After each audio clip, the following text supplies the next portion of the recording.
जंगल में काली घटाएं छाई हुई थीं। बादल जोर से गरज रहे थे। जंगल के नन्हे पक्षियों के दिल भी डरे हुए थे। कोमल चिड़िया भी अपने घोंसले के एक कोने में बैठी हुई थी, लेकिन चिड़िया की सास सावित्री अपना कंबल ओढ़े घोंसले में लेटी हुई थी। अरे ओ कोमल, ये ड्रामे बंद कर। देख, छत से पानी टपक रहा है। मेरा घोंसला गीला हो रहा है। जा अभी नदी के उस पार जाकर बरगद के बड़े पेड़ के नीचे से कुछ सूखी घास और तिनके लेकर आ। लेकिन माँ जी, बाहर देखें, बाहर तो बहुत तेज बारिश है।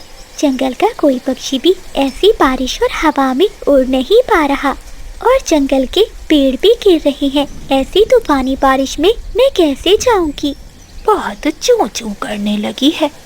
चाहे तू डूब कर मर जा, मुझे घास चाहिए। अगर आज तू खाली पंख आई तो तेरा इस घर में कोई ठिकाना नहीं। बेचारी कोमल चिड़िया करती भी तो क्या, वो चुपचाप घर से निकल जाती है। वहीं दूसरी ओर चीकू और चिंकी बहुत परेशान थे। चीकू जी, मेरे बबलू को बहुत तेज बुखार है और तूफान की वजह से कहीं दवा भी नहीं मिल रही।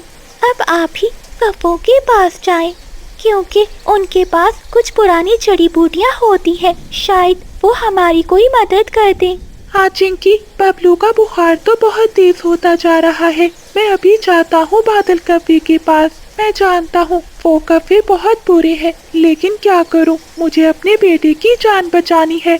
अगर मुझे उनके पाँव पकड़ने पड़े तो मैं पकड़ूंगा, लेकिन अपने बेटे के लिए दवा लेकर आऊंगा। चीकू तोता भीगता हुआ अपने घर से निकलता है और कप्पों के घर की ओर जाता है। जैसे ही वो दरवाजे पर पहुंचता है तो अंदर से बिजली और बादल की आवाजें सुनाई दे रही थीं। चीकू वहीं चुपचाप उनकी बातें सुनने लगता है। बादल जी, उस बूढ़ी चिड़िया ने अपनी बहू को नदी के उस पार घास लाने के लिए भेजा है। अब वो बेवकूफ चिड़िया उस बरगद के पेड़ पर रहने वाली चील का भोजन बनेगी। हाँ बिजली, मैंने पहले ही चील चाची को सब बता दिया है। जैसे ही चिड़िया बरगद के पेड़ के नीचे पहुंचेगी तो चील उसे दबोच कर खा जाएगी। ऐसे उस कोमल चिड़िया का किस्सा खत्म हो जाएगा। चिड़िया के मरने के बाद उस बुढ़िया का सारा खजाना हमारा होगा और इल्जाम लगाएंगे कोमल पर। जंगल के किसी भी पक्षी को हम पर शक नहीं होगा। हाँ बादल जी, सांप भी मर जाएगा और लाठी भी नहीं टूटेगी। ऐसे सोचकर वो काफी हंस रहे थे। चीकू तोता दरवाजे के बाहर खड़ा ये सब सुनकर दंग रह जाता है। ये कव्वे तो चिड़िया को मारना चाहते हैं। अब मैं क्या करूं? मेरा बेटा भी बीमार है और दूसरी तरफ एक मासूम की जिंदगी। मुझे पहले चिड़िया को बचाना होगा। ऐसा कहते हुए चीकू तोता वहाँ से भागता है और वो कबूतर के पास जाता है। कबूतर, जल्दी दरवाजा खोलो। कबूतर अपने घोंसले में सोया हुआ था। शोर सुनकर वो उठ जाता है और दरवाजा खोलता है। क्या हुआ तोते, इतना शोर क्यों मचा रहे हो? बताता हूँ, सब बताता हूँ, पहले अंदर आने दो। फिर कबूतर तोते को लेकर घर के अंदर चला जाता है। कबूतर भैया, गजब हो गया।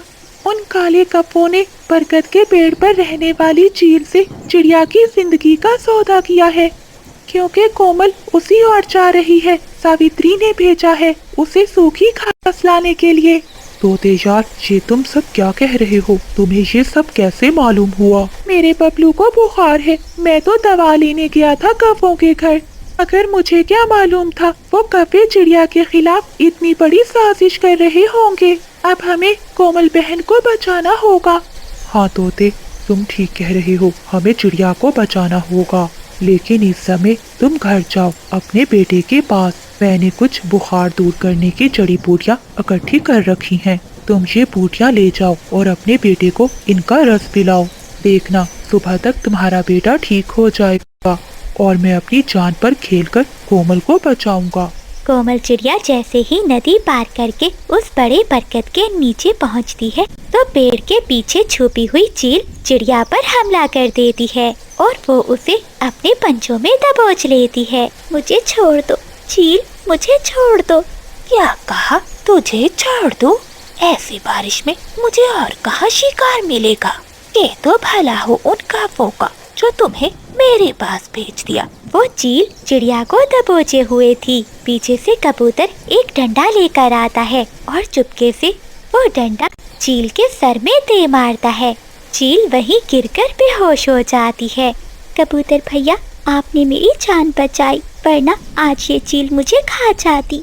चिड़िया बहन घबराओ नहीं, मुझे तोते ने सब बताया था कि ये कौवों की साजिश है। अब जल्दी से घर चलो।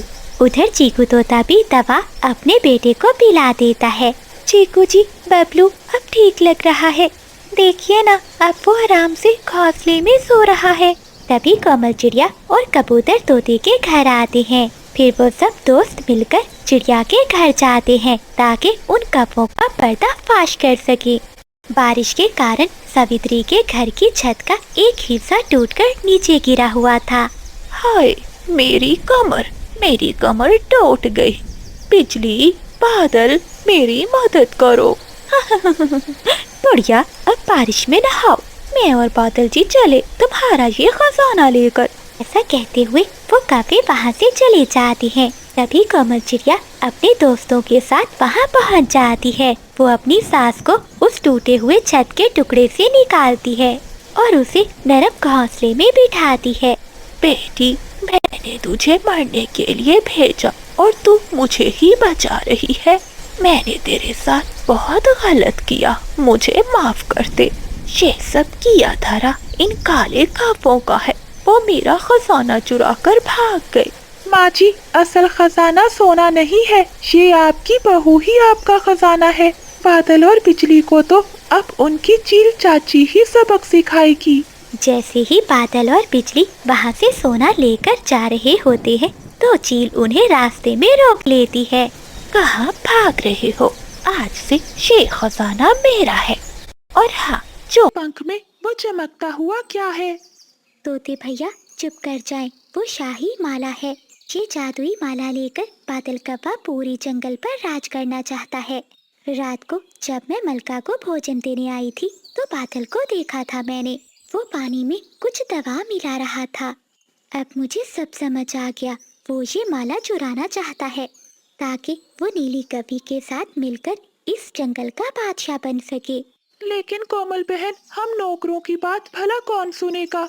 अगर बादल को पता चल गया तो वो हमें यहाँ से निकाल देगा। हाँ तोते भैया, बस मैं भी इसीलिए चुप रही। लेकिन अब हमें कुछ करना होगा। अगली सुबह हो जाती है। जब मलका सावित्री सोकर उठती है तो उसकी याददाश्त जा चुकी थी। जब सब पक्षी इकट्ठे होते हैं तो बादल कौवा शोर मचा देता है। ये सब किया धरा मल्लिका की बेटी बिजली का है।